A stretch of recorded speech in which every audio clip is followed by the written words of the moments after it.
Okay, let's look at a form. Understand that when you're trying to camp on somebody, or quote unquote camp, the basic philosophy or theory behind camping is that you're making your opponent hold and bear your weight for extended periods of time.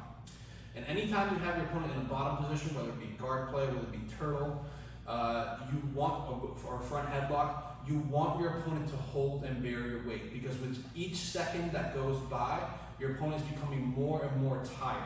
All right. Now, an excellent way to do this is a method that Gordon Ryan developed in passing that has been now known as camping. And there are many different forms of camping. You can camp inside of your opponent's guard. You can camp outside of your opponent's guard. You can camp beside, on the sideline. You can camp even in front of the hip line, even above the shoulder line. But the specific form of camping we're going to look at today is what Gordon has dubbed as J-point camping, or John calls it hip and knee post, where from here, I take my left hand and I mold my form across my opponent's hip. I take my right hand and I place my right hand on my opponent's knee like so. My left arm, the action is a flaring of the forearm. My elbow flares out and away. That is to encourage my opponent's hips out and away.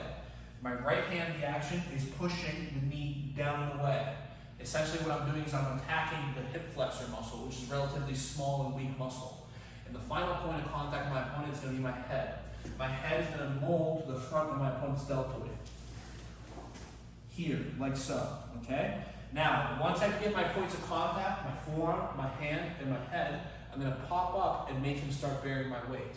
The way I do this is I pop onto the balls of my feet, and notice my legs are neither too extended, like so, where it doesn't give me, it will make him bear weight, but it doesn't give me enough ability to track and control him.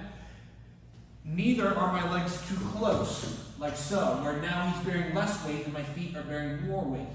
Instead, I want to look for a middle ground where I'm on the balls of my feet, my legs are comfortably slanted. Why do I want slanted legs? The reason I want to maintain slanted legs is so that I can push off my feet and walk his hips down and away in this J-point camping position, okay? I know many of you probably struggle to pass your opponent's guard using a J-point camp, but I'd say this is step one, just learning to get comfortable in the position itself. If you can get comfortable in just the position itself, you can start to then go through and start passing. So one more time, just going over the essential points of control. I have first my forearm molding on my opponent's hip, elbow flaring, hand molding onto this teardrop muscle here, pushing down and away, taxing my opponent's hip flexor, head on the deltoid.